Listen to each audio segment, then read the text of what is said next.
The following podcast may contain adult language and conversations revolving around situations not suitable for immature audiences. Spoilers and general political incorrectness can often be expected, so listener discretion is advised. They must be destroyed on sight!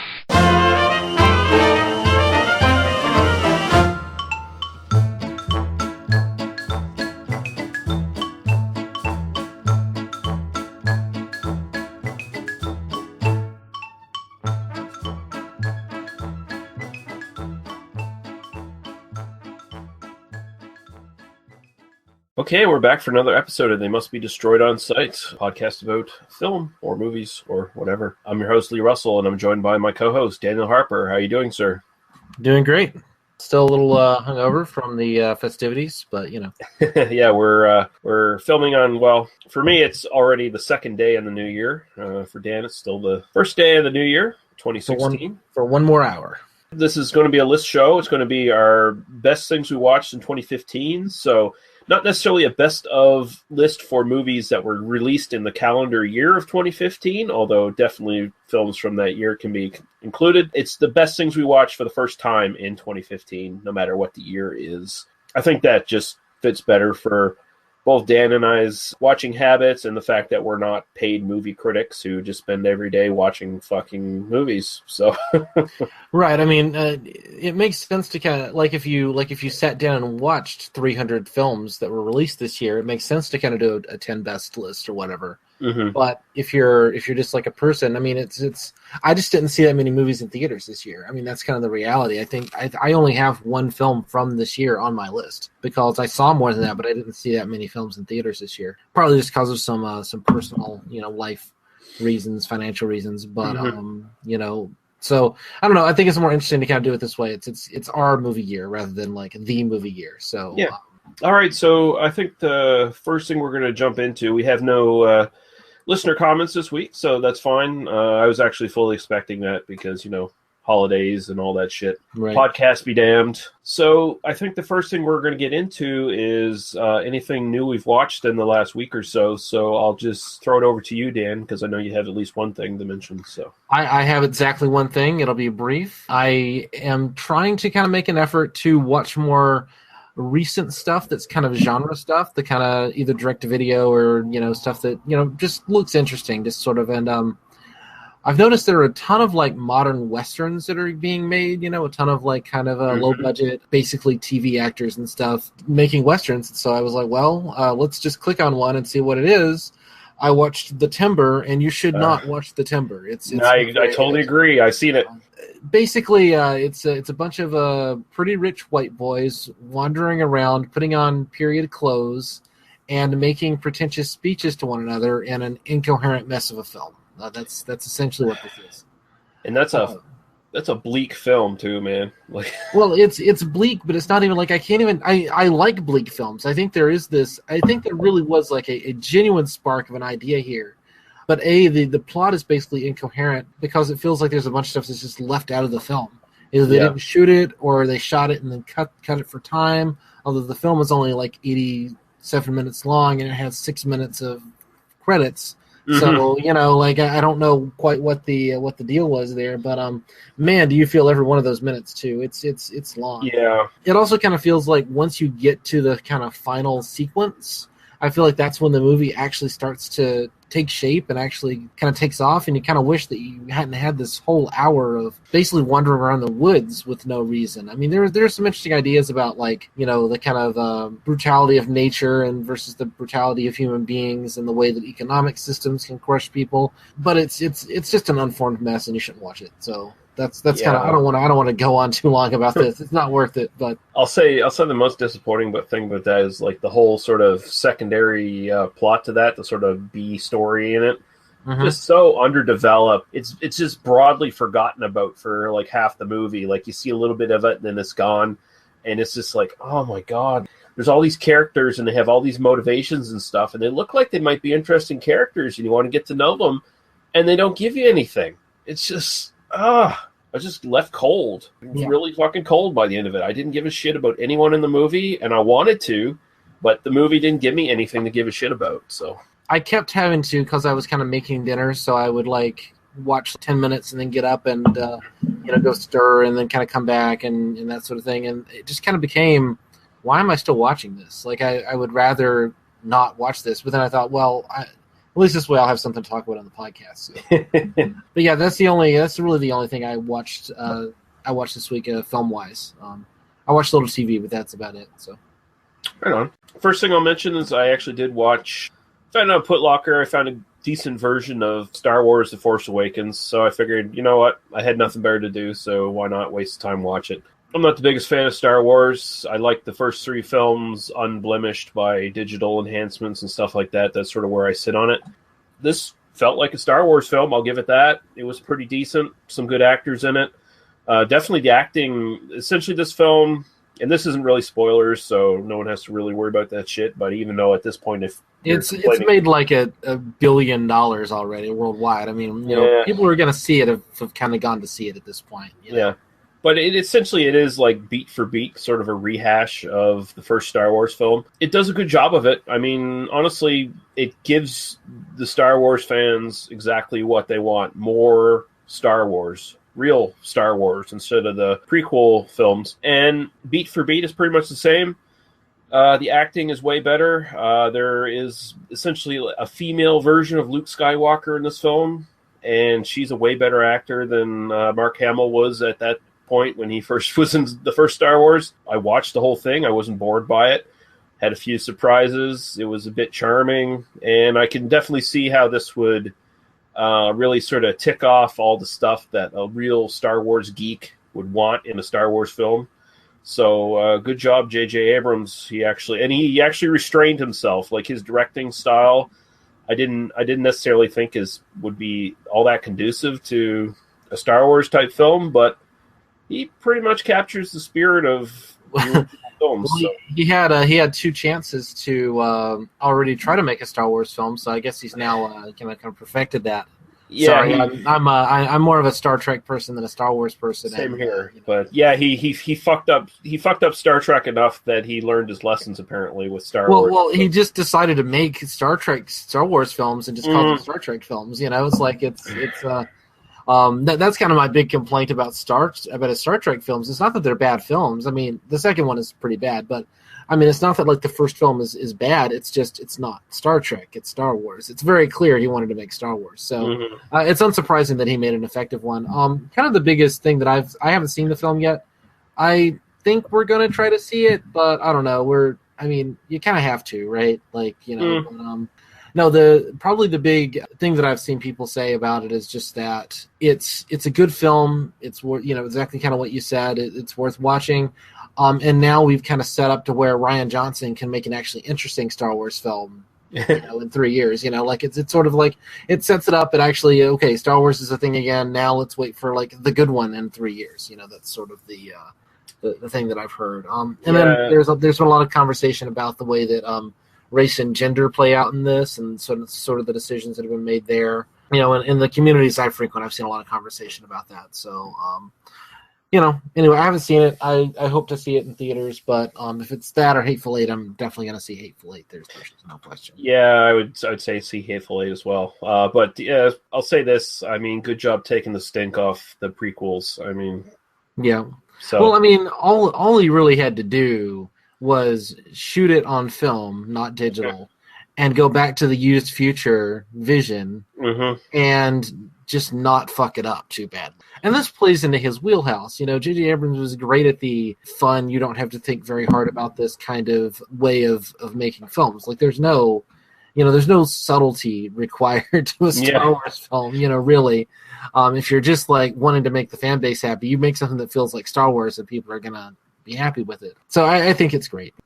Yeah, and the only other thing I really watched, I just watched this last night actually. This was sort of a recommendation I took from a horror movie podcast that I listened to called The Horror Movie Podcast, and they did their list of the best horror movies of the year. So I was sort of looking at their list for stuff that I hadn't watched yet, and there's this little film on Netflix called Christy, that's Christy with a K, from 2014, and I really enjoyed the hell out of it. Essentially, it is this girl decides to spend her Thanksgiving vacation She's a college student. She decides to spend it on campus while everyone else has gone away, gone home, or whatever else for Thanksgiving. So she's essentially the only person there. She becomes the target of this masked cult of killers who seem to enjoy making snuff videos and uploading them on the internet. Now, this sort of subject matter generally doesn't interest me in horror films. I'm generally not a big fan of torture porn. I'm not really a big fan of sort of just stuff that sort of borders on like sort of snuff territory subject matter or whatever. I'm not necessarily saying this is a snuff film, just saying like it uses that idea as something in the film. But man, this does a really good job. Like it kind of reminded me of the film The Strangers from a few years back, although I really didn't like that film. That's the one with Liv Tyler, right? Yeah, this reminded me of. I kind of liked that, but that's because Liv Tyler is amazing. Well, this reminded me of a more interesting version of that, and it's got more action to it. And it's weird because the main character's name is Justine. It's not Christy. It's basically the sort of code name this cult gives their next victim. They call her Christy, and all the killers who are hunting her on the campus call her Christy. It's just sort of like a code word for sort of the qualities that they look for in a target, I guess. It was really interesting. Like the killers, their motivations aren't necessarily spelt out. It's just fun watching her basically become, the sort of final girl formula. There's really only a couple other kills in it. It's basically just her against these killers throughout the whole movie for the most part. And it's just watching her start to fight back really effectively. Like they set up early in the film that she's athletic, so that comes into play, how she is able to avoid these people long enough that she can start to turn the tables on them. And it's got a really effective cat and mouse game, lots of suspense, and I was pleasantly surprised with it. And sometimes I don't mind horror movies if they have like a really downer of an ending, because that can be really effective and really good. But this is one of these ones that has more of an upbeat ending where evil is punished, essentially. And I was with Justine the whole way while she was fighting back and punishing evil. I was you fucking go, girl. And it was a really fun film, and I don't think a lot of people would probably watch it. Like they'd see it on their Netflix and they'd think, oh, it's just another modern horror movie that's probably not good, and they just look past it. I definitely recommend it. It's definitely one to watch, I think. So that's awesome. I might check that out myself. So we can move on now, and we will get to a little round of Movie God. And Daniel made the good suggestion here that we should try to cater the Movie God to stuff that is in our eventual top 10 lists here for the end of the year. So, actually, I'll just throw again to you, Daniel, if you want to throw your Movie God at me. I went more thematic than anything in terms of like 2015 in film. Okay. Although I think one of these you'll figure out kind of what this is pretty quickly. And I picked two actors, and one of whom is Mel Gibson. All right. And the other is Harrison Ford. Okay, and I can sort of see the where I'm kind of coming from in terms of so basically Movie God here. I'll explain it just briefly for the audience who may not know. I just gave Lee two actors, and it could have been two movies or two anything really, and he has to remove one from the timeline so that it doesn't exist. Nothing that that person ever made existed, and anything that came about from that person's involvement would exist.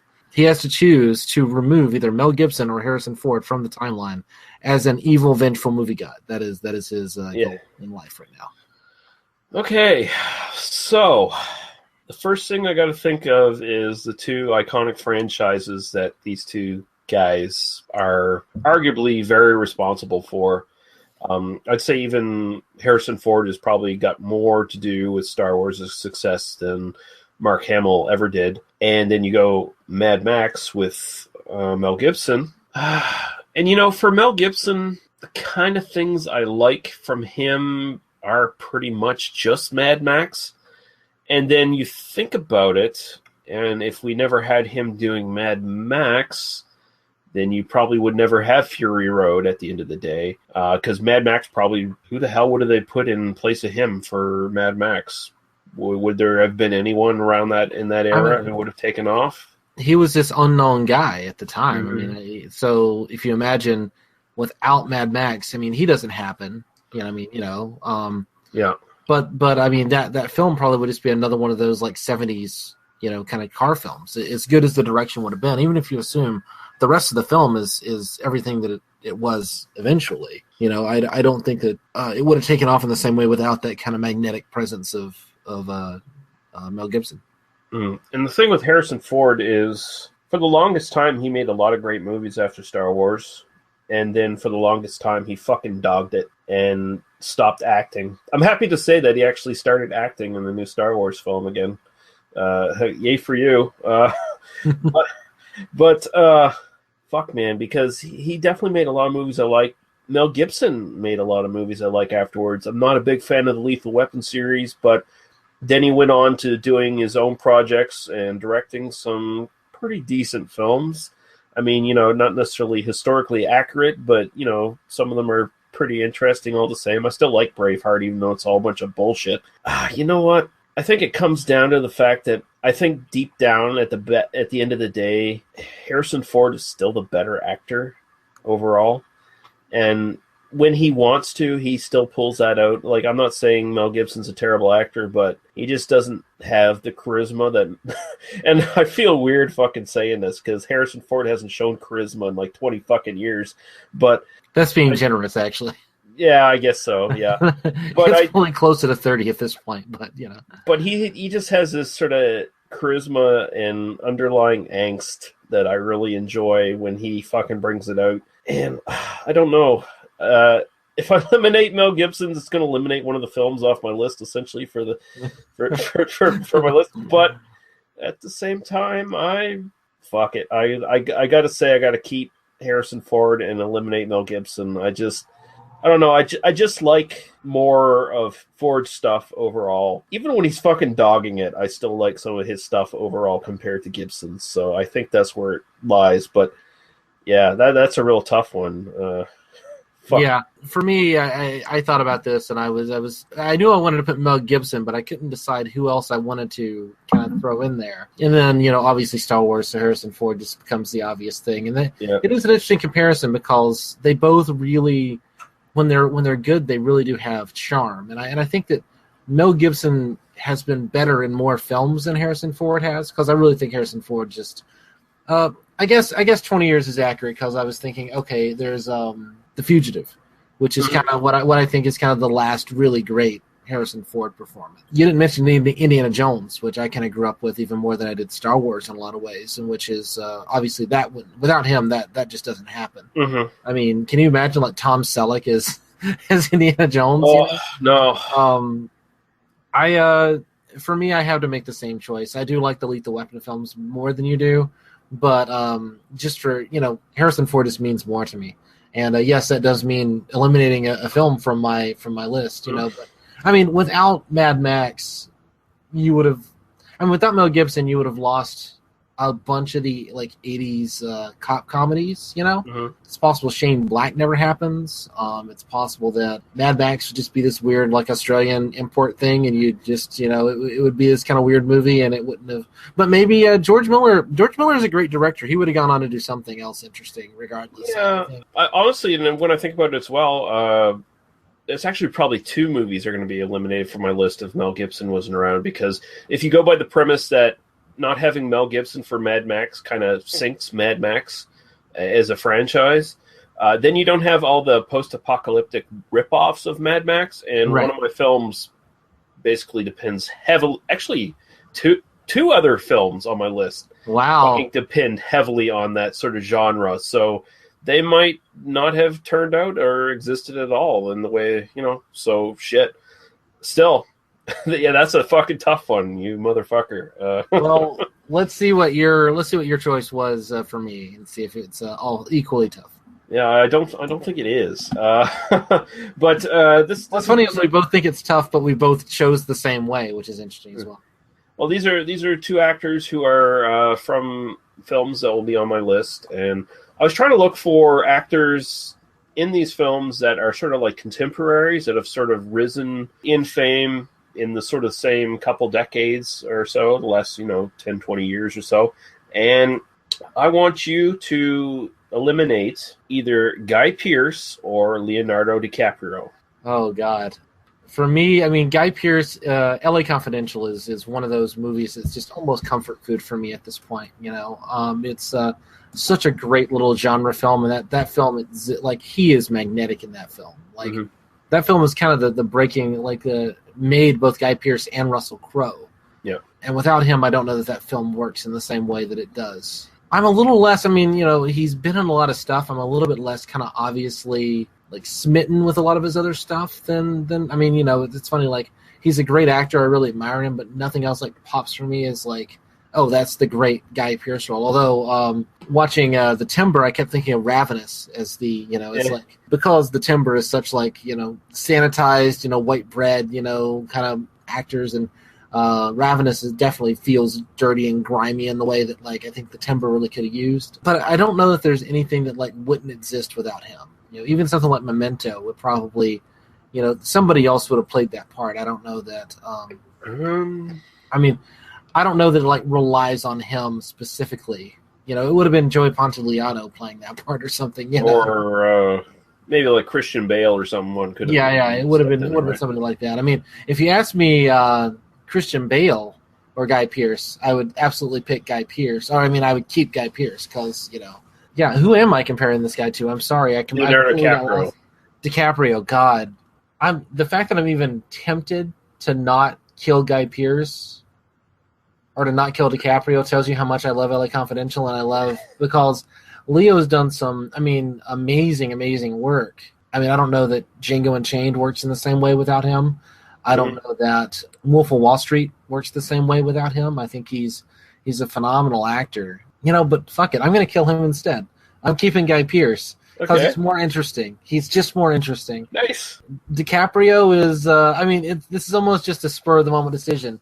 DiCaprio is great. You'd kill some of my favorite movies, but I'm still going to keep Guy Pearce just because he's a more interesting actor.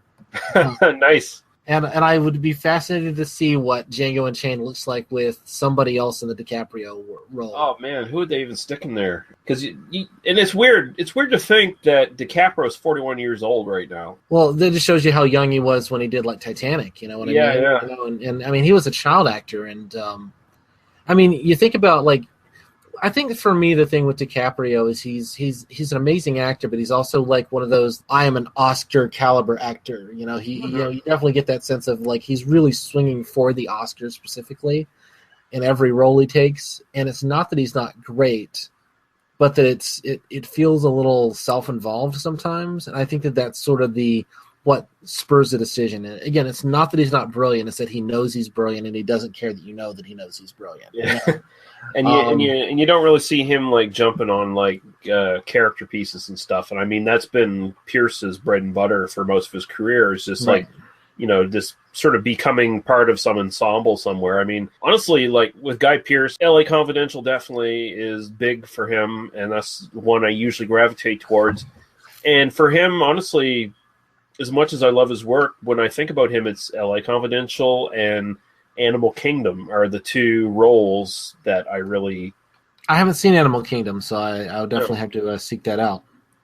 He's a great actor. It's kind of hard. He's just going to be one of those guys who, he's been a working actor for almost 20 years now.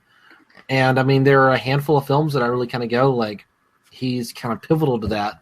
And they're not huge films. Killing DiCaprio absolutely affects the film industry more. Yeah. Would Titanic have been a thing without DiCaprio? Well, that sells her right there. Kill the motherfucker. Would James Cameron have come back? I wonder what that would have done to James Cameron's career. Although I don't know, it feels like despite the fact that he's been in so much stuff and he's been so, I don't sense a great influence from him. Where I think Guy Pearce has been kind of the smaller guy, kind of doing these smaller roles, but in a handful of things he's been pivotal that have been really, really interesting choices. So I'm almost killing DiCaprio because of I think that would be a more interesting universe without DiCaprio. I like it. That would have been the decision I made. So, although without DiCaprio, I don't know that Scorsese has a latter period career.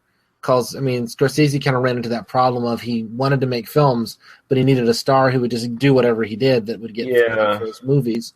So I don't know that you would have gotten a lot of those Scorsese films, the later period Scorsese films, without DiCaprio. I don't know, maybe like Hugh Jackman or somebody would have stepped in. I don't know.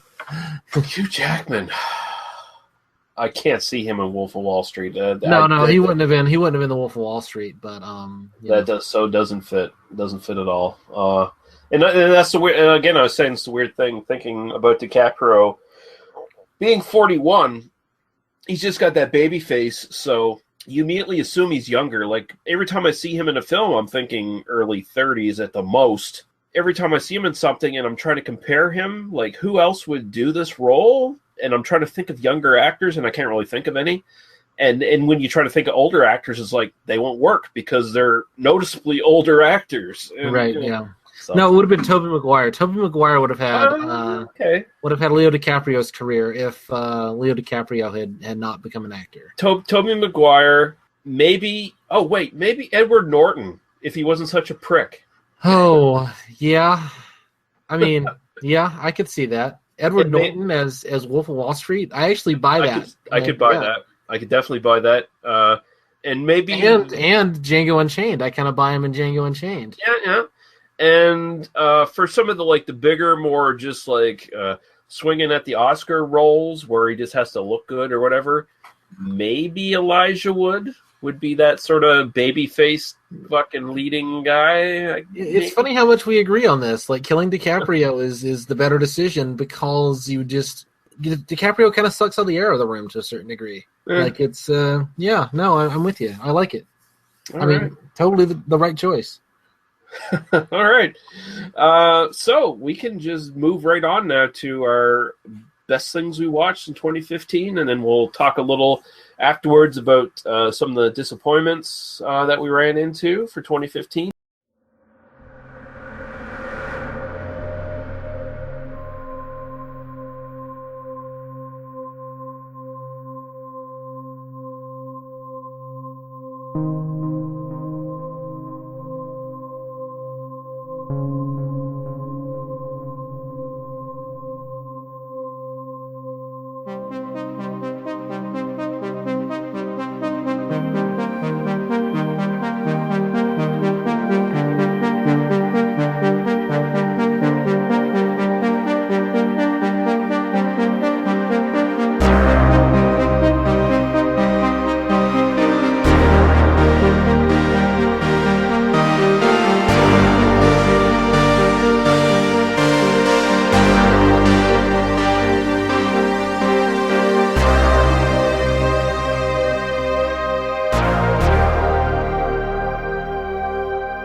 But actually, we'll start with honorable mentions, I think, first. Sure. So if you want to start throwing a couple off your honorable mentions list, we'll go there.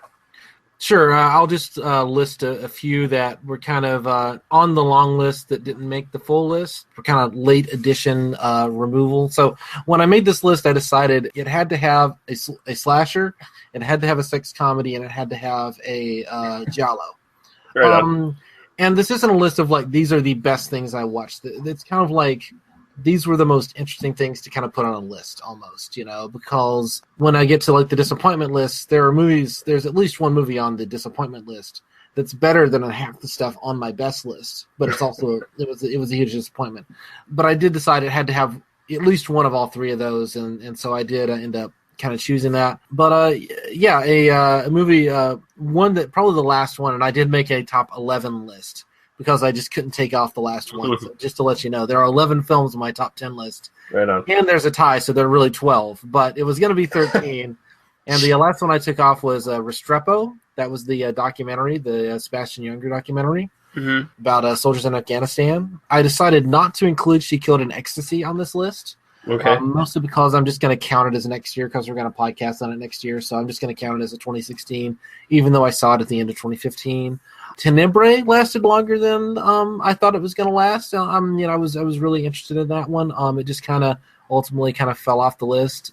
The Kristen Wiig vehicle, Welcome to Me, I really wanted to include. I talked about that one way back. That's the film where she plays this person with borderline personality disorder. Oh, yeah. And it is on Netflix. It's actually really worth a watch. Like, it's got some really cool actors in it. Wes Bentley's in it. A bunch of really cool people are in it. One that was on the early list that didn't make, but I thought was a surprisingly better film than I thought it was going to be, was the Not of This Earth with Tracy Lords, which I just had a lot of fun with. I mean, that last half hour gets a little, okay, I'm kind of done with this, but it was a lot of fun. I was going to put Vampiros Lesbos, was kind of like, oh, that would be fun to put on here, but that didn't end up being on there. Yeah, that's Star Crash, another kind of surprisingly good one. Dr. Terror's House of Horrors. I would consider that for, like, if we do that one next year, I might just throw that on the. I've already decided we're just going to straight up do all the Amicus anthologies. So okay, cool. Yeah. So I'll watch them all. But yeah, Zardoz. I really considered putting Zardoz on, but it was ultimately kind of a disappointing structurally, more so. I mean, it's more interesting than a lot of the other films on my list, but it was just kind of ultimately, like, it didn't hit me in the way that I wanted it to really, like, make the list. So that's just kind of a general, like, those are just some things that I was thinking of when I made the list. So I've got probably way too many honorable mentions. Like I was telling you offline, when I initially was doing this list, I started building it up like a few weeks ago.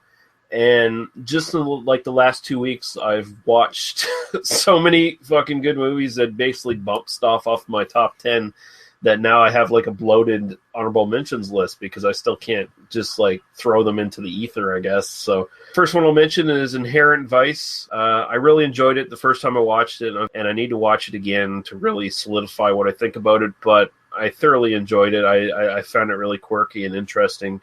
And almost like a serious take on, like, The Big Lebowski to some extent.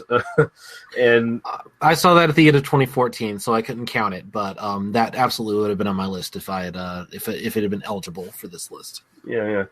Another one I'll mention, Bone Tomahawk, which is a little direct-to-video Western starring Kurt Russell.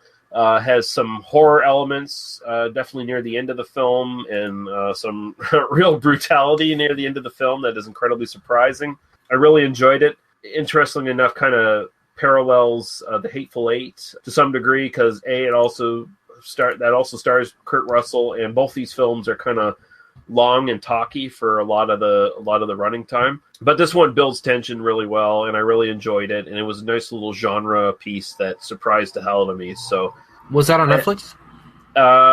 Bone Tomahawk is not on Netflix right now. No. Okay. So yeah. Another one I'll mention. This is one that you suggested for the podcast, Computer Chess. I really enjoyed that. I really enjoyed the way it was put together. It didn't feel like phony period recreation. It felt like a more earnest love letter to a certain period, and it felt like a really earnest recreation. And at the same time, it put some really interesting ideas out there without hammering you over the head with them. There's some actually pretty scary possible consequences to some of the stuff that's going on in that film that really intrigued me. And it's amazing that all that stuff sort of came out of a film where nothing really happens in the film at all. Right. But I really enjoyed that. Another one I'll mention, this is a documentary, An Honest Liar, about James Randi. I really like that. Been a big fan of Randi for a long time. And it was interesting to see how some of the stuff that he did in his career sort of parallels some real life events that happened to him. Involving his relationship with his partner. It's an intriguing little look into his career and stuff like that. So I found it pretty engrossing and definitely worth watching. Still on Netflix, I believe. So definitely if you haven't seen it. Yeah. It is. Next one I'll mention, and this is one of the ones that would not exist without Mad Max. And this is the Guy Pearce movie, The Rover, which I also think is on Netflix. I think it is. That one is on. Actually, I was almost going to watch that instead of The Timber, and I really should have. but it was 10 minutes longer or 20 minutes longer than the Timber, and I didn't have time to finish it before we got on to record tonight. And it actually is on Amazon Prime. So if you're a Prime member, it's one of the free ones you can just watch. So that one I will definitely watch that in the next few weeks, and we'll chat about it. Yeah, cool. This is essentially like the what would really happen if Mad Max happened kind of thing. Like, right. Very much more brutal, much more down to earth and realistic, and it was quite the experience watching that film. It's just like, wow, everything is just, if the world really went that way, this is like the day-to-day brutality and nastiness that the common person would have to deal with in that sort of world, as opposed to Mad Max driving around shooting at homosexual bikers with mohawks and stuff like that. None of that interesting stuff going on. This is just like, yeah, we're starving. Everyone's brutal. Everyone's out for themselves. Everyone's shooting each other, and it's pretty nasty. And I thought it was quite the good movie. Another one I'll add, and this one was one that was definitely bumped off my top 10 this year, The Martian. It's actually a really good movie. It's a big movie, definitely. It slows down whenever you get off Mars and see what the other people are doing. That's not interesting at all. It's all Matt Damon when he's doing his one-man show on Mars trying to survive. I don't know if all the science is 100% correct, but it at least leans towards being scientifically accurate and plausible. And it's just a really good survival film, essentially. And it's all about using your brain to survive. It's not fucking Armageddon where they're throwing rockets at asteroids and having people blow up asteroids and shit. Like, it's none of that bullshit. It's really good, and I was on the edge of my seat for several different scenes in it. I felt it was really effectively done. So here's another one that was knocked off my list. This is sort of a mockumentary in the vein of this is Spinal Tap. This is done by the Flight of the Conchords guys. It's called What We Do in the Shadows, which is a vampire mockumentary about 3 vampires sharing a flat in New Zealand. And nice. It is fucking hilarious. For me anyway, I found it really hilarious. 3 different vampires. The oldest one is this Nosferatu, barely human vampire who lives in the fucking basement, who they can barely relate to or talk to. There's another one who's sort of like the Vlad the Impaler kind of guy. And then the other one's this sort of foppish, like Anne Rice vampire. And it's just like basically the day-to-day stuff they have to deal with, sharing a flat in the modern world. They have like a human helper who helps them do stuff, and they have a documentary crew filming them. There's a funny sort of storyline in it where they run into a pack of werewolves, and they have this like childish feud with this pack of werewolves. Just a lot of funny stuff in it. Also has some actually pretty stark moments of actual horror in it as well. And there is actually some, for such a low budget film, there's some really great special effects. Like there's this one special effect where a vampire crawls out of a knapsack, essentially. And I don't know how the fuck they did it, but it looks great. It looks practical as well, so I don't think it was digital.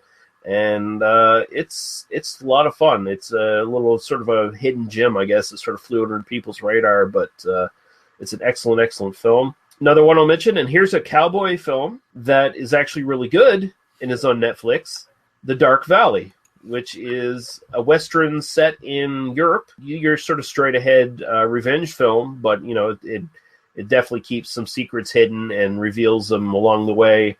And it just does it way better. It's more brutal, more earnest than the Timber could ever hope to be, essentially. And it's really good. And just to round up, and I won't say too much about these two, Blue Ruin, which we did on the podcast, that was also bumped off my top 10 list this year.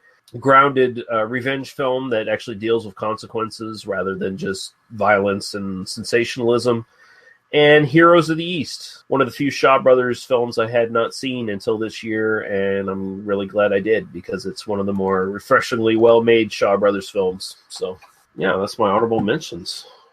Some of those are on my list, so we'll get to them when we get there. So I I'm trying not to say too much just until we get there, and I'll kind of talk about them. Heroes of the East is one I was going to watch the other day, and then was kind of not in the headspace where I wanted to read subtitles. It's how that is sometimes. You're just kind of like, I want to be able to kind of like look at my phone and stuff while I'm watching this, so I can't watch this and kind of like check Twitter. So I'm gonna have to watch something else. So I'm looking for it. I actually made a list of some of those films so I can make sure to watch them soon because I've been trying to catch up. I'm making an effort to watch more varied stuff this year. Watch more, not just stuff for the podcast and not just the stuff that's kind of up there easy on Netflix or whatever, but stuff that's a little bit harder to find or stuff that's a little bit more interesting. And I'm particularly going to try to like kind of fill some gaps in my film knowledge this year. So kind of watch a lot of like the French New Wave stuff. I haven't watched a lot of that, so I'm going to try to watch some of that this year and that sort of thing. Just kind of go back and all these titles that I've been wanting to watch for years, and now I'm going to take the chance to do it. Expect me to have watched at least one of these 5 films that I wrote down here by this time next week. So, yeah. Right on. So, yeah, we can just jump into our sort of top 10s or top 13s or whatever the hell it is your list is right now. Right. But, yeah, if you want to start off and, hell, if you just want to, like, talk about, like, 2 or 3 selections, we don't have to go one each every time, take turns. You can just name off a couple selections and talk about them in length if you feel like it. Sure, no problem. Well, let's do my top 2. So I didn't put these in. I put them in alphabetical order just because I didn't do a numbered list. One of the films on this list is my favorite film of the year, and I'll call that one out when I get to it. I don't think anybody's going to have any doubts about which film it is when I get there. It turned out when I put these in alphabetical order, the top 2 were both documentaries, and one of these. The second one is actually 2 films together, which I just kind of wanted to discuss together. So The Act of Killing, which was the documentary from a few years ago about the killings in Malaysia, kind of death squads and that sort of thing. And I talked a lot about that when I kind of talked about it originally. This is a fascinating film. If you watch it and you want to cover it on the podcast, I would absolutely kind of go into some detail on this. But all I'm going to say is if you want to know what genocide looks like and what death squads look like, watch this film. It's a fascinating film. I mean, the psychology of it, and there's a whole like kind of literature around it now. It's kind of been out for long enough, and people have kind of talked about what the film means. And the filmmaker, the director, I'm blanking on his name right now, has talked a lot about the process of making it and that sort of thing. And that stuff is just as interesting as the film itself. And so highly recommended. And then the 2 that I'm considering together, and will be kind of obvious why I'm putting them together, just because it's An Honest Liar, which you mentioned a moment ago, and Life Itself. And these are both documentaries about kind of middle-aged men. One of them died. Life Itself is the Roger Ebert documentary, which is kind of about not just Ebert's life, but his and his career, but also about him coming to the end of his life. Because they happened to be filming it just as he had kind of hit his illness had come back, and he died literally in the process of making it. And it's all on film. If you're the kind of person listening to a podcast where we talk about movies, you probably have some feeling positive or negative on Roger Ebert, and you should watch this film. It's phenomenal. An Honest Liar, I'll just take mark onto everything that you said about it. It's absolutely right there. Really, really kind of nice film about this guy's life and about sort of the skeptic movement around him. I do wish that the film was a little bit more balanced towards some of the stuff. I mean, I think that it does kind of it's a little bit hero worshipful of him. Yeah, it is. And I do wish there was just a little bit more of a kind of journalistic balance. Not a false balance, but at least a sort of sense of like, let's talk about some of the things he did that weren't so nice, and that sort of thing. It's again worth your time. Really, really good. It's one of my favorite films I watched this year. My number 10 is The Editor. This is a Canadian-made one. It's from the same guys from Astron 6, which is sort of a little independent Canadian film company who's made some interesting horror movies in the last couple of years. This is a love letter to the Giallo film, essentially is what it is. At the same time, it's also a spoof. it kind of comes off in the same way as Black Dynamite came off for blaxploitation films to a certain degree. They filmed it all in English, and then they redubbed it in English just as a little joke to the whole Italian filmmaking process. Some of the stuff is over the top, like it's a little bit more over the top and broad and in its depiction of giallo films, essentially. But it is, at the same time, kind of consistent with the quality of a lot of the sort of films from the genre. It also sort of touches into some of the supernatural films of the genre and stuff like that as well. And it actually kind of works as a crazy 70s style slasher film also to some degree. It's like really bloody. It doesn't hold off on the boobs and the blood and the violence and all that stuff. And it just does a really good job of sort of capturing what kind of craziness went on in sort of Italian filmmaking back in that day. Because it's essentially a film about an Italian film crew making giallo film. It just does a great job of spoofing the genre, but at the same time not making fun of it. Actually kind of, it's kind of a love letter to the whole thing. So it's really good.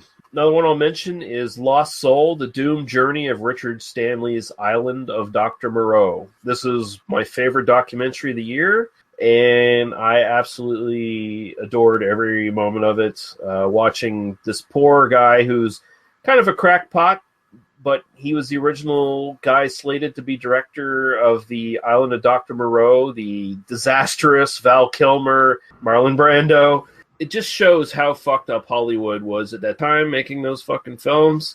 Unbelievable shit. Just unbelievable shit. The stories you hear about backstage stuff that went on, all the little conflicts and stuff between the stars, all the prima donna bullshit going on with Val Kilmer and Marlon Brando. Poor Fairuza Balk, who is dating Stanley around that time. Some of the shit she encountered in that film. You watch it and you're just like, how did this movie even ever get made? It was just such a fucking clusterfuck of bullshit. And but it makes for a great documentary, really great documentary. And the documentary doesn't necessarily take Stanley's side with everything either. It does a good job of presenting the fact that Stanley is kind of an oddball and a weirdo in a way that's not necessarily always endearing. He was kind of fucking out there, and he kind of didn't take control of the project the way he probably should have. But at the same time, he was this sort of independent director who was kind of thrust into a major project right away. So it's kind of understandable to some degree how he probably was basically set up to fail in this production. But really enjoyable. If you haven't seen it, it's definitely worth seeing. I'm pretty sure that's on Netflix as well. I can't remember. It is. It's been on my kind of like radar to watch at some point for a while now, and I just haven't like sat down and watched it. But I'm taking note of a bunch of these, so I'm going to try to pick up some of this pretty soon. Cool. All right, if you want to throw another two out there, Dan. Sure. Both of these were on your runner-up list, so I probably won't talk about them too long. But Blue Ruin and Computer Chess. Blue Ruin I love just because it's such a effective little it's a small movie, it's well acted, it's well constructed. It has that kind of realist, naturalist style, which is really fascinating. It really is about very organic consequences and very organic, almost clockwork. I mean, clockwork makes it sound like it is austere, which it isn't. It's very in the real world, but it's very much about like thing A happens, which leads directly to thing B, which leads to thing C, and just all the way down to Z, where everybody's dead. Like that's sort of how the film goes. But really, really fascinating. Absolutely worth watching. One of my favorite films of this year. And Computer Chess, which I mean, everything that you said about Computer Chess is. I'll just repeat. Yes, I agree completely with everything that Lee said there. Much probably worth a rewatch. I haven't revisited that since I saw it the first time. Probably my favorite film. I don't know. Yeah, my favorite film. Well, one of my favorite films I saw in black and white this year. So also worth seeing. I'll also mention that the two films, because we covered both of these on the podcast, both The Libertine, which we covered with Computer Chess because I just picked it, was on the long list, and the Jake Gyllenhaal film. God, what's the name?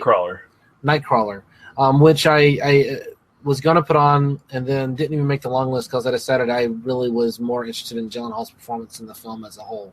Even though I liked the film, it diminished in my memory as I couldn't remember the title just now. So despite the fact that I really liked the film, I think it didn't hold my interest the way Blue Ruin did, so didn't make my list. But all right, I'll throw up another couple here. My number 8 pick was The Final Girls. I guess over the years, it's definitely been a trend that there's been a lot of sort of throwback to 70s and 80s horror, but I think explicitly this year, there's been a pronounced increase in the amount of films being made that are just about that, just like some sort of either spoof or love letter to 80s and 70s horror. The Final Girls is Pleasantville taken to the slasher movie genre, because the main characters essentially go through the movie screen into a slasher film, and these are all sort of modern young adults who know about sort of horror films and all the tropes and all the cliches and everything. And also, they're from a different world, essentially, so they can pick up on all the stuff that the actual characters in the film can't pick up on.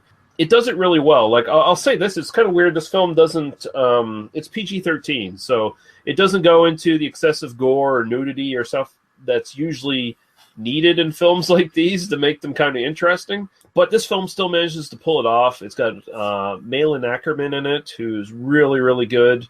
There's actually a really nice emotional kind of thread in this film. Like, there's a bit of a heart to it with the main girl and her mother, played by Malin Ackerman, and there's this nice little story there. I thought it was just really well done. It's funny without, again, making fun of the genre, like just, laughing at it as being bullshit.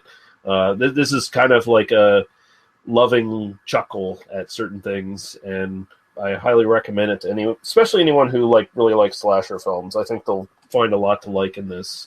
Next one I'll mention, this is another film that Daniel turned me on to that I probably otherwise wouldn't have watched, Punch Drunk Love with Adam Sandler. I thoroughly enjoyed this film. This one actually kicked another film off my list this year. And I don't know. I think everything I had to say about it, I said in the actual podcast we did on it.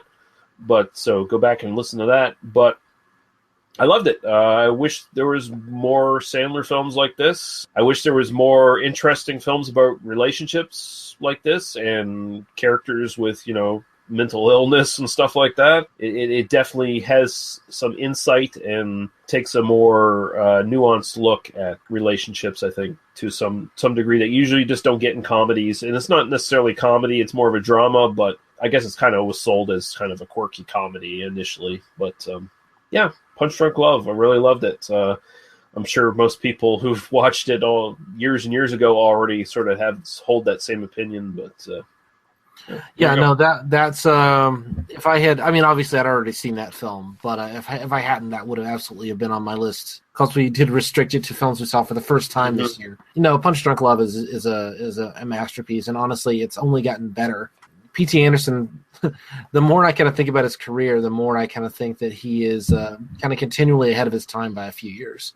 It feels like There Will Be Blood seems strangely prescient about certain things, that happened, a couple of years later. And The Master is sort of like things are kind of coming out about that. Like, it's people didn't really like this film when it first came out. I think that there was a lot of consternation about how it's kind of weird and it's not what you expected from P.T. Anderson or Adam Sandler for that matter. Mm-hmm. People kind of admired Sandler for, you're stretching yourself, but it's just this weird little art film, and couldn't you have done something that had more meaning behind it? And then now I think that, at least for me, I would recognize that this is a film that has enormous amounts of meaning, and I think it was always there. I just think that we had to catch up to what the film was trying to say.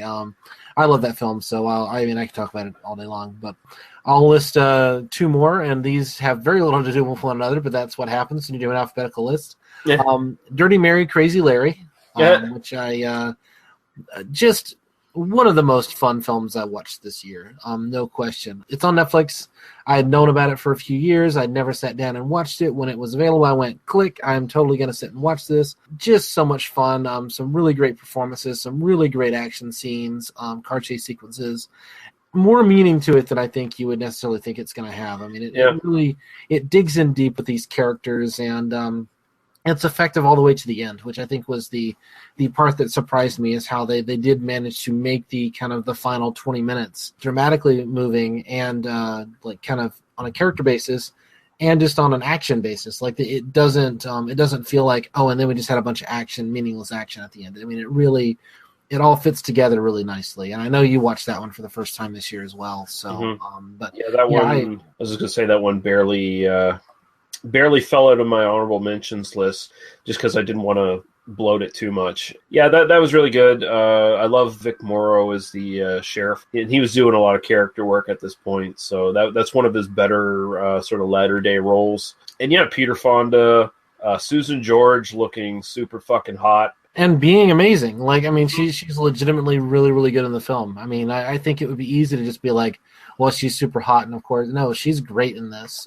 So, yeah, totally worth. Again, it's on Netflix. Go watch it. It's great. Yep, definitely. And then the next film, Ex Machina, which I really, really enjoyed. This is one of the better films about artificial intelligence I think I've seen in a long time. And that's a lot to say about kind of where technology is. It's also it's a small film. I mean, there are really only like I think 4 actors or 5 actors in the entire film. This is from last year. I mean, or from 2015. So again. One of only a couple films on my list that's actually made this year. I think it's kind of been overlooked for some other films. I think that I haven't seen it get as much love as I think it deserves, and I think it has a lot to say about kind of the kind of Silicon Valley culture and the kind of role of technology, and a lot about the way that a lot of these people treat women as well. And it has this kind of philosophical thing about artificial intelligence and what does it mean to really be to really have artificial intelligence. So worth your time, and I won't say anything more about it because I think the less you know about it going in, the better. So. Yeah, cool. I haven't watched that yet. I'm going to get around to it. I'll throw a couple more out there then. Number 6, this is one I just recently watched, and this is one of the ones that bullied itself onto the list, The Hateful Eight. I thought it was fucking great. I loved the sort of audacity of it. I sort of love Tarantino thumbing his nose at his critics to some degree here, basically doing all the things that he's accused of doing all the time, and basically throwing it in their faces. Again, I hope for a news report of Spike Lee's head exploding at some point. That would be great, and it's really enjoyable. Again, I don't know if it's his best one. I've watched it twice now. I've enjoyed it both times. I don't think I enjoyed it more the second time I watched it, but I enjoyed it just as much. If anything, the movie kind of maybe meanders a little bit and doesn't quite have as much of a point as some of his other films did, I think. The performances are great. The build-up is great. It does not feel like a 3-hour movie to me. It did not feel overlong. And, I mean, that's one of the best things you can say about a 3-hour movie, when it doesn't feel like a 3-hour movie to you. So, yeah. Highly recommended. I would say people go out and watch it. I know it kind of fell by the wayside of Star Wars. Sort of came out in a bad time, but it's definitely worth trying out. And I mean, right now Star Wars is sucking up all the crowds. This is like probably the best time to go to the theater and see the movies you really want to see, because no one's watching them. Right. It'll be. I do hope to see that in the theater before it leaves, and I've got an Alamo in town, and I'm sure they're gonna play it for a while. So I'm sure I'm gonna get the chance to go see it at some point here in the next couple of weeks. But I'm kind of glad I didn't see it this year, because then it would have been in competition with my favorite film of the year, and then I'm not trying to prejudge it, but I feel certain from the commentary I've seen that it would have been in competition for my favorite film of the year. I'm glad I didn't have to make that decision about which one was my favorite. The other one, Nightcrawler, Jake Gyllenhaal.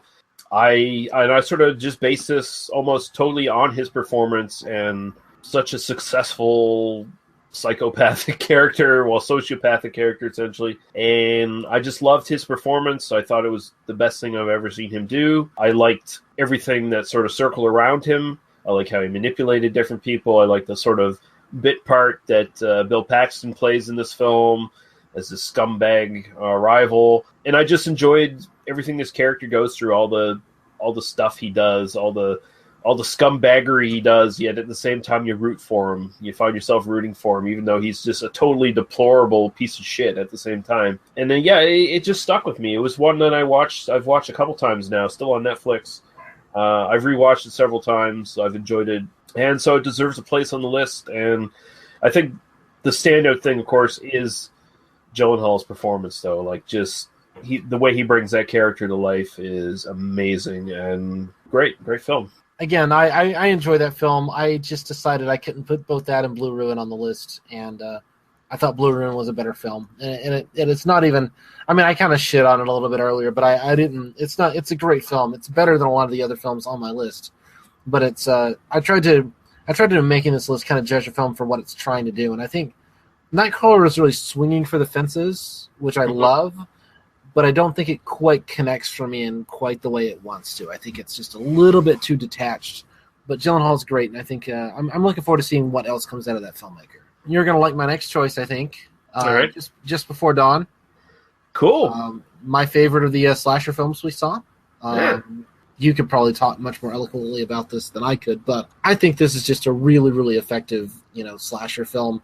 I think it's got some really interesting characters. I mean, it's got the kind of big and dumb and full of cum moments, and but it's also I think there's some real thematic stuff going on, and I think it's it works better than just about any other film of the genre that we covered.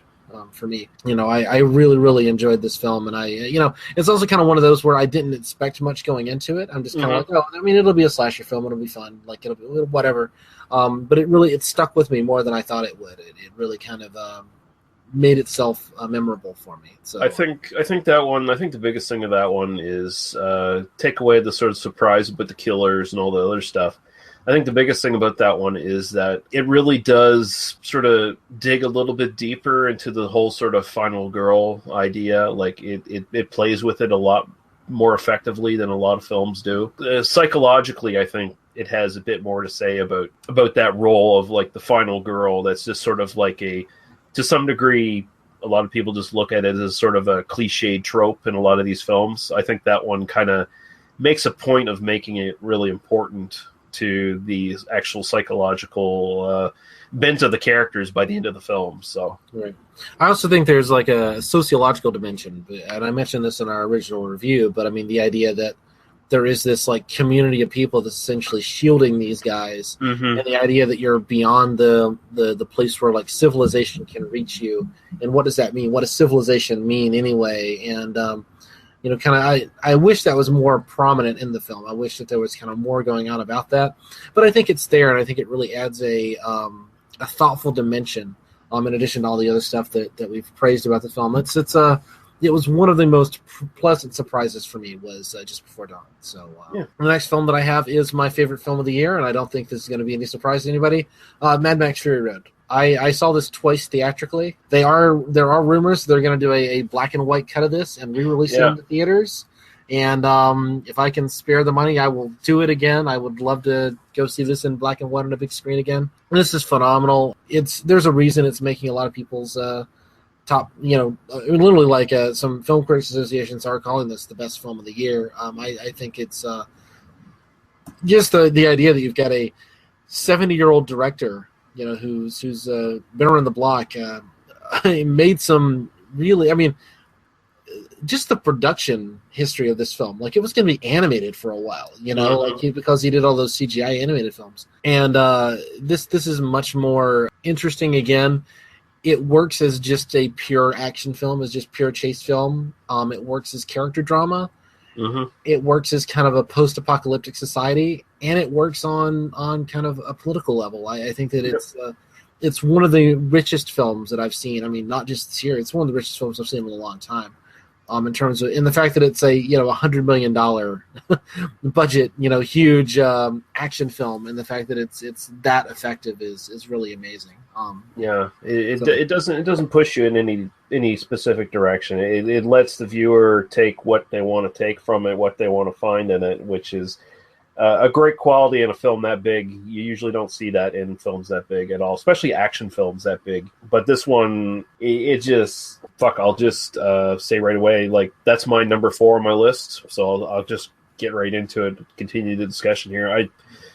I haven't seen an action film that good in so long. Like, I can't remember, like, especially like a new period action film. Like, something made in the last 20, 30 years even. It's just amazing. They went out of their way to outdo themselves, and they did it. I think Tom Hardy does a good job. I'm glad that they sort of kept Mad Max as a character in the background in this one, where he ends up having to regain his humanity after being disconnected from it for so long. I liked Furiosa. I liked her quest. Make allusions towards fundamentalist religion and terrorism and cult within the society that's presented. You know, the whole sort of death cult mentality and the Valhalla and all that stuff. It's just great. And then, of course, it's got all the elements of the classic Mad Max films. It's got the great chase scenes. It's got the outrageous characters. It's got all the Australian slang intact and all that great stuff. And it's just fun as fuck. It's if you don't even take anything else away from it on a deep level, just the fact that it's a fun, enjoyable, kick-ass fucking action movie, and that it still is the best movie of the year for a lot of people just on that basis alone. Oh yeah, is pretty impressive. I mean, it's one of those that. Again, it does so many things at once, and it does it all well. And again, this is a film that, I mean, this is we haven't seen a Mad Max film in 30 years. You know what I mean? Like, this could have been a disaster. And all of when I first was seeing people talk about this film, I mean, in the 90s, when there were like rumors like, oh, there's going to be this thing called Fury Road by George Miller. And I'm like, oh God, that's going to be so stupid, you know? And, you know, the long production history and all the different drafts, and I mean, it really is just like it's one of those pieces of magic that, like, the fact that this worked and the fact that it works that well, it's just what skyrockets it to the top of my list, because this was a big swing, and it could have been a big miss, but it wasn't. It just connected on almost every possible level. Like I cannot say enough good things about this film. Mm-hmm. It's amazing. And I was honestly scared that it was going to end up starring Vin Diesel, and it was going to be called Too Fast, Too Fury Road or something like that. Fucking bullshit, man. But no, it was so refreshing that it wasn't any of that. Mad Max Fury Road with a 4 instead of Jesus Christ. I mean, practical effects for the most part, practical stunt work for the most part, like 80% of it was all on screen, what you're actually seeing. The CGI was all just window dressing and sort of brightening up some spots, basically. So I mean, it's basically like, you know, the way that they shot a lot of it was they had a digital camera, mm-hmm. So you're not using film, so you don't have like a 6-minute mag anymore. You can sit and you can just record. You can just basically turn the camera on. You're not spinning any film. You can just record for an hour until the memory card is full, essentially. Mm-hmm. So basically what they do is they just kind of set the thing down, they go drive, and then they would just try to do the shot. And then when they had the shot, they're like, okay, we're done. It's really one of those things that, like, this is what digital filmmaking allows you to do. You know, mm-hmm.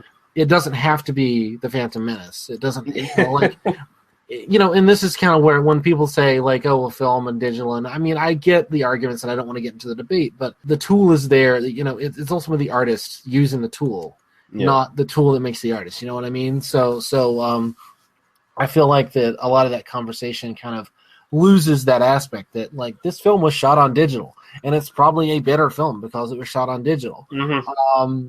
And the ability to just kind of edit your backgrounds in and just sort of, you know, use CGI in that way means you have a real effect, a real stunt that is actually effective and looks real, but you didn't have to reset the shot every 3 minutes just because you made a mistake or whatever. So it's an enormous piece of work, and I hope that other filmmakers will learn some of the lessons that George Miller taught them again. What's funny is I had 2 car chase movies on my list this year. I didn't even think about that until just now. Yeah. I'll throw one more out there. This is one, actually, and now that I think about it, this is one that would have been eliminated off my list if I had been given the Leonardo DiCaprio Guy Pearce question from you instead.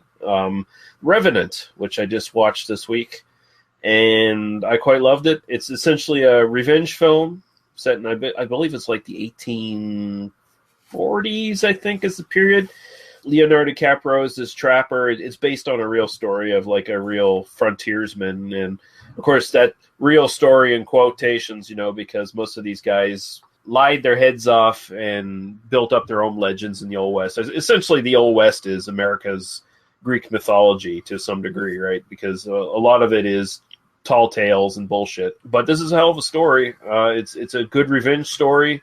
This trapper is left for dead by his comrades as they're fleeing from an Indian attack. He is attacked by a bear, so that's why he's left for dead, essentially. Man, the bear attack in this film is fucking stunning. Like, coming from a guy who watches a lot of horror movies and stuff, I found this bear attack stomach churning. And it's not even necessarily gory or anything. It's just the brutality of it. It actually seriously made me look away a couple times. That was how intense it was. And it's all CGI with the bear. Best CGI I've seen in... Well, pretty much the best CGI I've seen in a film. It looks like a real bear, acts like a real bear. You can't tell the difference, really. And it's actually the bear playing with physical stunt work with Leonardo DiCaprio on screen. You see him basically being swung around. They did use it with wires and stuff, swung him around the fucking woods like he's being thrown around by a bear. That's awesome. Yeah, I've heard nice things about this. I haven't dug into it at all, but it's on my list to check out, especially with your recommendation. I've heard nice things. It's definitely worth checking out.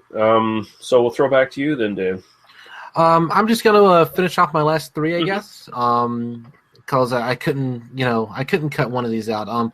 If I had to cut one out, the next one is the one I would have cut out. But I did want to include Giallo and Torso. Was my favorite Giallo of the year. I know it's kind of definitely infected with that slasher DNA a little bit more. Mm-hmm. I had a lot of fun with this film. It's definitely I liked the characters. I liked the kind of mystery aspect. I thought there was some really interesting stuff going on thematically, and I don't really have anything more to say than that, except like I enjoyed the film. And then the next one is my favorite of the sex comedies, which was Van Nuys Boulevard. Nice. One of yours. And, I almost went with Beach Girls, but Van Nuys Boulevard is definitely the better film. Definitely that very particular place in time, that culture that was kind of happening at the time. Some of the, the plotting is kind of a little like, okay, whatever. But it knows its characters, it knows its setting, it knows its world, and it portrays it really effectively. And it's got Cooch, so got Cooch. So what else are you gonna say? It's a lot of fun. It's a lot of and it's interesting. I mean, I find that increasingly what I look for in stories, and this will play into the last film I'm going to mention, but I find that increasingly what I look for, not just in movies but in television, what I really value is, character and theme and an idea. I really want, if I'm going to sit down and watch something, I want it to have an idea, and I want it to explore that idea. I don't want it to just be, okay, it's a genre, just a bunch of like verbal masturbation. I don't want to feel like it has to be just that. I want it to really kind of engage me and make me think about something interesting. And I think Torso and Van Nuys Boulevard are both films that like work within their genre, but also kind of give us something more. I mean, it's not just, a bunch of titties flashing on screen, or a bunch of people getting stabbed. I mean, there's some more thematic elements going on. And that plays into the last one I mentioned, The World, the Flesh, and the Devil. Sweet. Which I really enjoyed this film. I think it's, again, you and I were kind of talking offline about episodes that we really liked doing and kind of ones that we recommend. And I think that was one of our most interesting episodes. Agreed. And a really interesting film. I really it deserves to be seen. And I'm just glad I kind of ran across it in an article and went, well, this sounds like something I'd like to watch. And if I tell Lee to put it on the podcast, then I'll have an excuse to sit and watch it. So this is Harry Belafonte, and basically three characters in the entire film. Post-apocalyptic. It's almost the opposite of Mad Max Fury Road, because Mad Max Fury Road is about the incredibly unrealistic apocalypse where there's biker gangs taking over the world and seemingly never run out of gasoline or bullets. So okay, whatever. I mean, I guess they had a stockpile. Daniel, they had Bullet Town. It's where they made the bullets. You just accept the logic. You just kind of go with it. And The World, the Flesh, and the Devil is very much like it's not any more realistic than Mad Max Fury Road. But this is all about, like, okay, let's talk about how these three individuals are going to interact now that the structures of society don't exist anymore. Yeah. So it is. In a weird way, they're kind of like they're paired in my mind in this kind of there are lots of different ways to do post-apocalypse, and I think both of those films are really interesting in terms of exploring that. If there's one film that I think people just don't have on their radar that they should see from this list, it is The World, the Flesh, and the Devil. I think it's really interesting. Nice, that's a great pick. I'm actually kind of sad I didn't actually put it in my honorable mentions. Now that I think about it, I think we both ran into that because I was listening to yours and I'm like, oh, I should have included that. Come on, what's going on? Yeah. All right, so I'll just throw off my last two here. My number 2 is It Follows. A lot of people are, there's a bit of a backlash to this film now. Oh, overhyped horror movie of the year or whatever. I say fuck that. It's great. It's got at least semi-original premise for it, but at the same time sort of echoes back to more 80s style filmmaking. It's got a great score that sort of echoes Carpenter, but it's not all about just paying homage to shit. It's actually got some interesting ideas. The idea that having sex will kill you is not a new one in horror, but the way it's presented in this film and the responsibility of young teenagers having sex and what that actually entails is put forth in a much more interesting metaphor, I think, in this film, presented in the form of sort of a curse that follows you. And if you pass it on to someone else, then you can shake that curse, but eventually it will come back to you at some point. And it's just great. It's just really well done, kind of minimalist in the way it's presented. It doesn't feel like it's from any specific period, really, the way it's presented.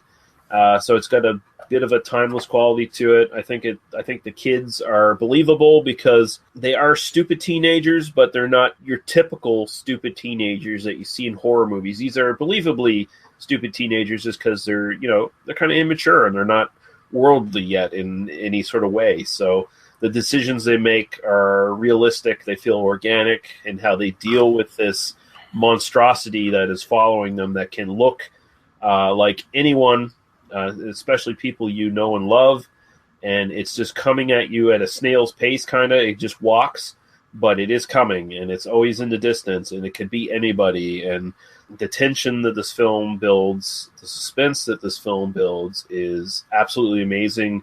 There's a couple particular jump scares in this that are not cheap. They work very well. I was really, really impressed with the way this film was put together, and I say fuck anyone who is going on the backlash bandwagon for this one, saying it's overhyped. No, it's not. It's a great horror movie, and it's my favorite horror movie of the year. Now I need to see it. I haven't seen it, but it's kind of on my radar. I'm interested in the themes, if nothing else. So I definitely have to get that scene. It's very interesting. It's a lot deeper than it even comes off as. Like I said, it's like presented in a very minimalist way, but there's a lot of stuff going on in that film. So definitely worth checking out. And my favorite movie, and this was after some deliberation because originally it was going to be Mad Max Fury Road, but I have to go to this quirky little film I watched this year that I kind of really fell in love with, and it's kind of a throwback film as well to a certain degree. It definitely owes a lot from the Mad Max series. It's called Turbo Kid. It does everything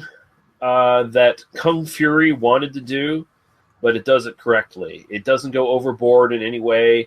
It's very charming. It's very nice. It's a sort of a post-apocalyptic film. If the apocalypse happened in the 1980s, it definitely has allusions to like comic books, BMX bikes, Power Gloves, stuff like that. Like all that stuff is sort of present in the way the film's presented, but it comes off more organic than it does cute and knowing. I enjoyed the characters. I liked the story. And it's just, it's hard to explain without, giving away too much, but it is really charming. And it's definitely one that actually garnered like emotional responses from me and made me smile watching it. And it's the kind of homage film that I really want to see. Like it's not one that feels like it missed any opportunities. And also it's a lot of fun too. It's just got an interesting bad guy in it. The main bad guy is Michael Ironside, but his lieutenant is like one of the best sort of masked killers I've ever seen in a film. There's a lot of gore in the film as well, but at the same time it's a low budget film, so it's got a sort of over the top sort of gore effects and stuff like that it just sort of was really endearing to me. So I don't know. People might shit on me for picking this one for my sort of top film of the year, and top film I watched this year, but I really liked it. I always think your favorites are that's a personal choice. It's always like number one is like, this is the one that meant something to me. Like even if everything else is like, I have like legitimate like critical reasons for this. Your number one is like, this moved me more than anything else I saw this year, which is a perfectly legitimate choice. Like I don't have any. If there's ever a year that I go the entire year and don't have a like one film that just moved me more than anything, then it's probably not a very good year. You know what I mean? Yeah. And that's true of any kind of artistic. It's everybody has their favorite Beatles song. You know what I mean? Like it's it's the one that it's the one that you love the most, and that's and that almost transcends the kind of critical impulse. It's just I love it, and therefore it's my favorite. Certainly Mad Max was that for me. It was just this is. I knew the first time I saw it. I knew almost like half an hour into that film, this is my favorite film of the year. You know what I mean? Yeah. It just kind of landed on that. Like, obviously, this is going to be my favorite film of the year. It's great. So, yeah. And I think overall, it was actually really, a really fucking good year just for films released this year. Honestly. I mean, I only have 2 on my list. I just didn't see that many films released this year. I only have 2, but they're both amazing films from this year, and I do actually have one from this year that's on my biggest disappointment lists, and we'll get to that here in a minute. But yeah. Let's just jump into our disappointments here, so we can sort of wrap up. So if you want to just go basically through your stuff that was disappointing to you this year, go right ahead. Well, let's since I mentioned it already, I'll mention I saw the Pixar movie Inside Out this year. Okay. Which is the film kind of about basically a young girl going through depression and that sort of thing. I think that the Disney buyout of Pixar has softened their edge a little bit. I saw some people who I respect talking about this as one of the best films they'd ever seen, dealing with this issue, and I was really expecting it to just hit me and like twist home, and it really didn't. It's an effective film. It's a little bit too married to the plot. It's a little bit too married to the kind of chase structure and the kind of like we're gotta follow the MacGuffin, and it doesn't quite have the heart I want it to. And it's not that it's a bad film. Again, it's better than half the stuff on my list, really, if you look at it objectively and critically. But it was a disappointment for me, so I'm putting it on this list. Here, I'll just go. I didn't put this in alphabetical order, but Hell of the Living Dead. This wasn't a disappointment, but I could not put this on my list. That was probably the most fun I had on this podcast this year. Ranting about that film. I have pointed people to that episode and said I had a time code, and I'm like, just if you don't listen to the whole episode, just listen to this 10-minute stretch, because it was that's me ranting Let about the hate flow through you. Yeah, it was definitely and it's not even like.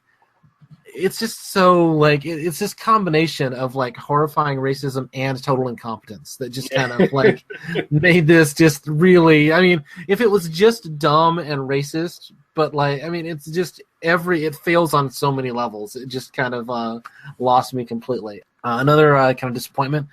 Down Three Dark Streets. I mentioned this on one of our episodes a little while back.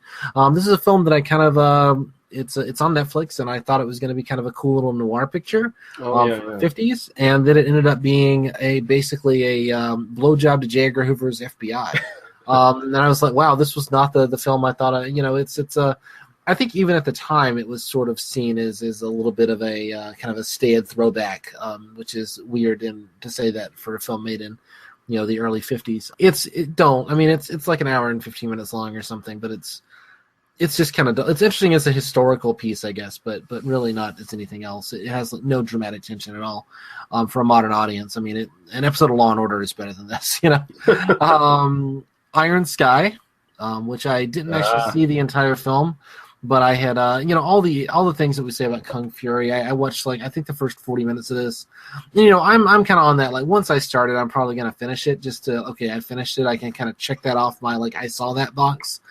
Shayna's like, we cannot keep watching. Why are you still watching this? So I placating my wife and just kind of what, I've gotten my opinion on this already. So I watched I think the first 45 minutes, right about the time they land on Earth. I know that this is a film where the gleeful excess is the point of it, and like I was totally down with gleeful excess, but it's also gleeful excess and dumb. You know what I mean? Like it needs to be clever in the way that it deploys some of this, and the way that it has a lot of the same issues that I think Idiocracy does, which is a film where I really want to like Idiocracy, and I kind of like moments of Idiocracy.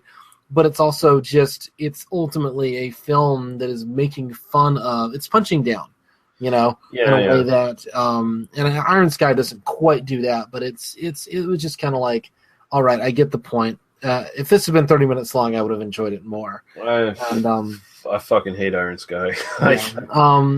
So I feel bad for not at least watching it to the end, but it was it's too broad, it's too dumb.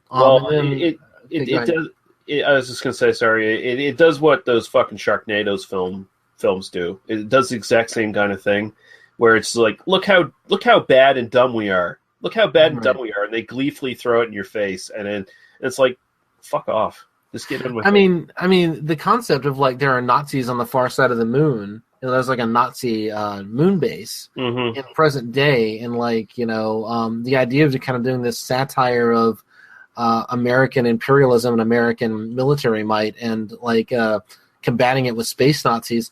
That's a really like, I love that idea. Like, let's do it. And the idea of kind of doing it big and dumb and kind of saying, oh, let's have,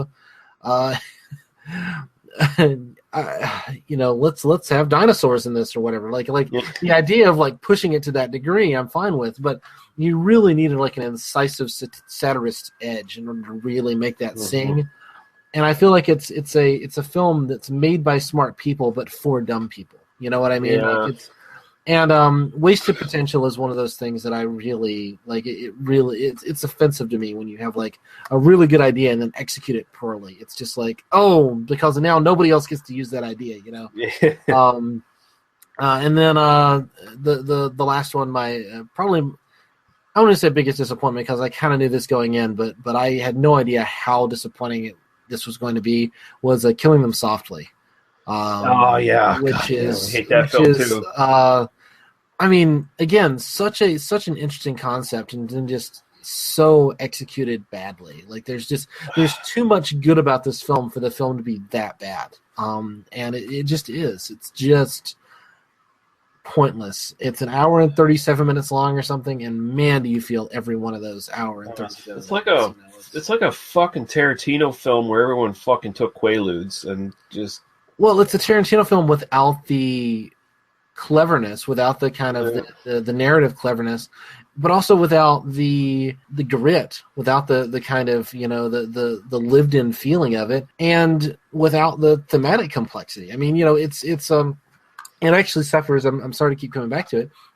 It suffers from a lot of the same problems The Timber did, where they're both films that kind of have this very straightforward genre narrative, which you then just kind of shoved this faux eloquent pretension up its ass and expected it to work as a film. And I mean, in a way, Killing Them Softly is even worse than The Timber, because The Timber at least knows it's just kind of a dumb genre film, and he's just Killing Them Softly. I mean, The Assassination of Jesse James by the coward Robert Ford is a brilliant film. Yeah, and the fact that this is the same director, and it's just it blows my mind, because everything that The Assassination of Jesse James gets right, this film gets very, very wrong, and it's just sort of wow.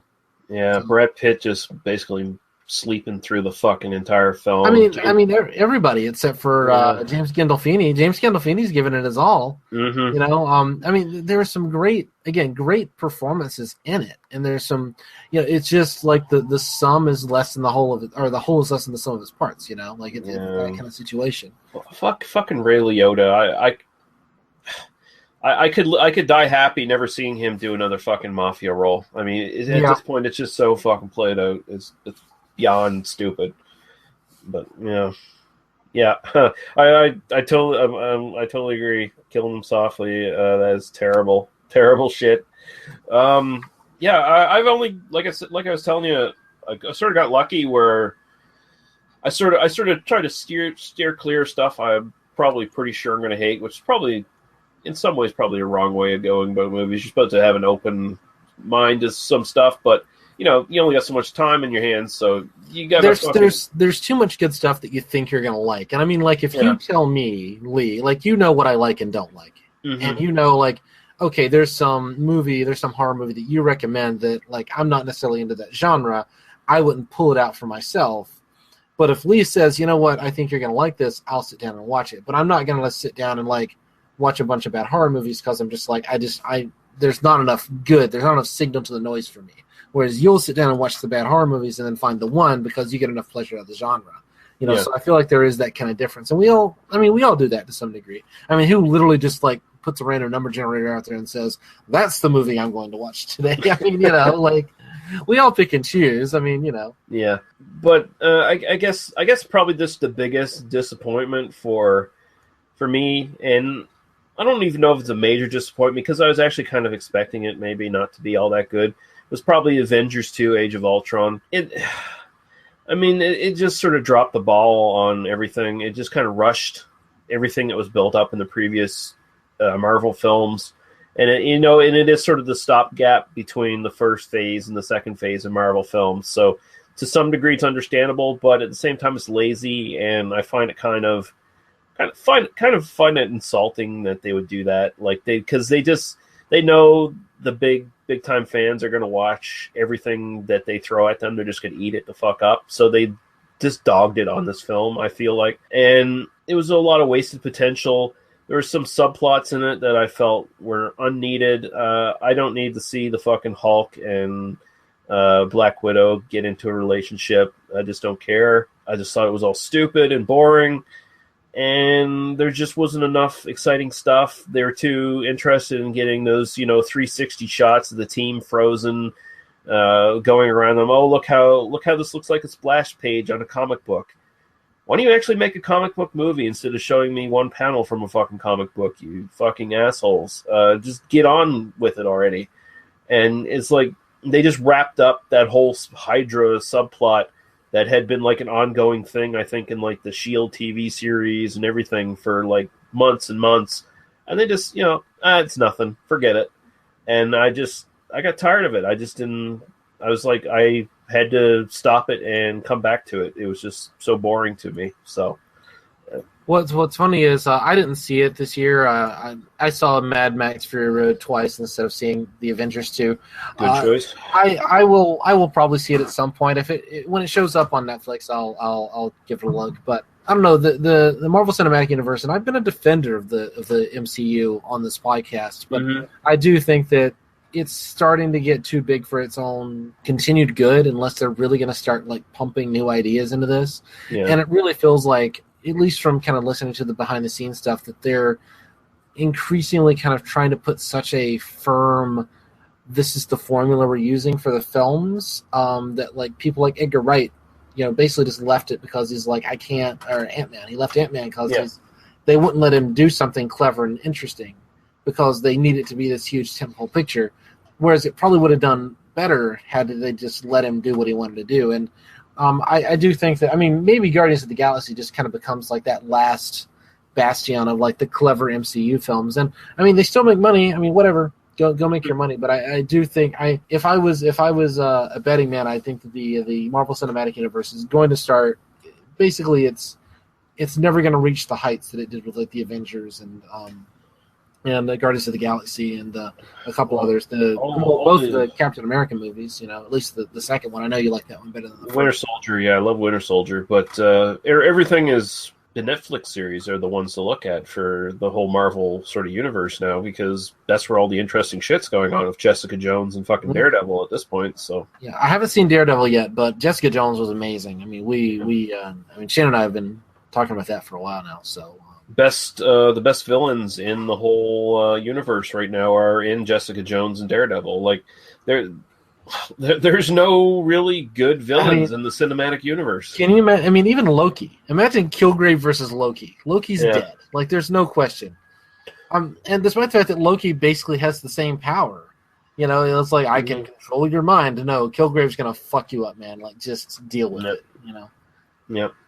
Yeah, so that, and the only other one I want to mention real quick is Dark Was the Night. And this is a movie I actually enjoyed. Like, the only disappointment was the ending, which there's an ending shot in this that just derails the entire fucking film and destroys all the goodwill this film was building for me, because this is a really nice sort of gritty throwback kind of horror film. And it's got great drama in it. The main characters are characters I cared about. I wanted to see them be successful. I wanted to see them piece their lives back together, because these are all sort of like damaged characters who had their lives thrown into chaos before the events of the film even start. And it just, I still like the film, but you got to end the film before the final shot. You got to, you basically got to stop it at the sort of like happy ending, I guess, before the final shot, where it just, oh, fuck you. I watched the final shot and I was like, I actually said out loud to the movie, fuck you. Really? You had to do that? That's so cheap. And I'm not going to give it away in case anyone wants to actually watch it. I mean, it's not a major... I mean, I guess technically it's still open-ended to what the ending is, but it's basically a fuck you to the viewer, I felt, and it was unneeded, and it just kind of disappointed me. I mean, if it hadn't had that ending, it would have been on my honorable mentions, but it got kicked off the list because of that. Oh, yeah. Yeah, it's when we talk about like disappointments, it's always like, well, like, I don't know, Bay of Blood, didn't make I mean, I kind of like that film, but it did, because I didn't really have high expectations going into it. I'm like, okay, this is going to be in it, and it actually rose above my expectations. You know what I mean? Again, it is interesting how like some of the films on my disappointment list were technically better than a lot of the ones on my best list, but just because of I think it's more interesting to view these films in terms of what they're trying to do, rather than like try to pretend like there's some objective criteria that we can apply. This film has 78.2 quality units, while as that one has 64.2, and therefore, so yeah.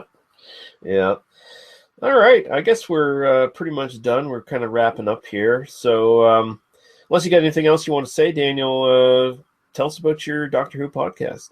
If you listened to our Mel Brooks episode a few weeks ago, you heard my wife. She and I do a Doctor Who podcast. We do classic and new series. We're walking through Peter Davison years right now. I think Lee's going to come back on here in a few weeks, and we're going to have a nice conversation. I actually have a special guest at the probably about the time that this episode goes out. We'll be recording with probably the most famous, or kind of one of the big names in Doctor Who criticism and online, is a guy named Phil Sandifer, and he's coming on our podcast this weekend. We're going to talk about Modern Undead, which is a Fifth Doctor story, and we're probably going to argue about Stephen Moffat. I can only because he's a big Stephen Moffat defender. So we're probably going to have that conversation. So this is going to be an interesting time. I don't know exactly how this is going to go, but so stay tuned for the train wreck if you're only going to listen to one. Also, just as long as we're talking about Jessica Jones, Shane and I did a whole episode about the Jessica Jones, kind of a special bonus thing a couple of weeks back. So if you are a fan of that TV show or the Marvel Cinematic Universe, you should check us out on that one. And I do think that the future of our podcast is going to be, we're going to do more stuff that isn't Doctor Who. I think that's kind of where we're going in 2016. But you can find that. It's called Oi Spaceman, a Doctor Who love story, and you can find it at oispaceman.libsyn.com. That's oispaceman, all one word, .libsyn.com. Right on. You can find all our stuff on the trailer. At the end of this, we'll tell you where to go. We're on iTunes. Look us up. They Must Be Destroyed on site on iTunes. You can find the link on our Podbean site. It's the little swirly hypno wheel that entices you to click. And leave us a 5-star rating and a review. Do it. Come on. We want to get this out to more people. We definitely want questions and comments. What were your favorite fucking films of the last year? Please send your lists in. We'd love to get them and read them online and discuss them. So. And what's your favorite They Must Be Destroyed on Site episode? Because that's an interesting, like, what do you like to see us cover, and what was fun for you to listen to while we covered? So that's another kind of question. Yeah, that's definitely cool. And I'm not quite sure what we're going to go for music. I'm thinking we're going to pick 2 songs, and I think it's probably something from the soundtracks of our 2 number 1 picks. So, all right, yeah. So I'll find something from Mad Max, and I'll find something from Turbo Kid, and I'll jam them in there somewhere. Yeah.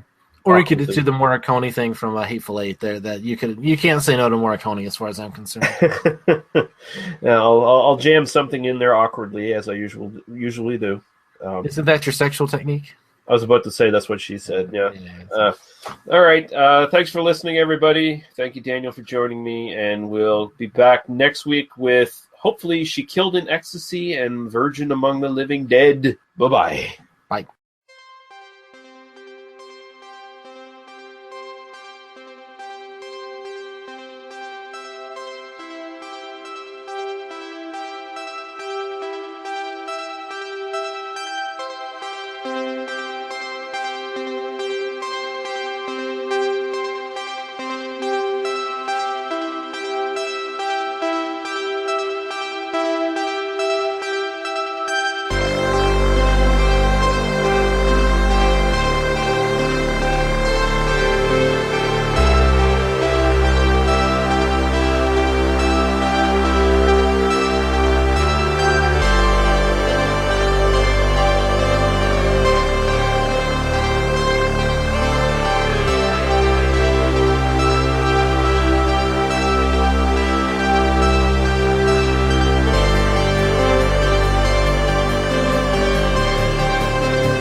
Thank you for listening to They Must Be Destroyed on Sight.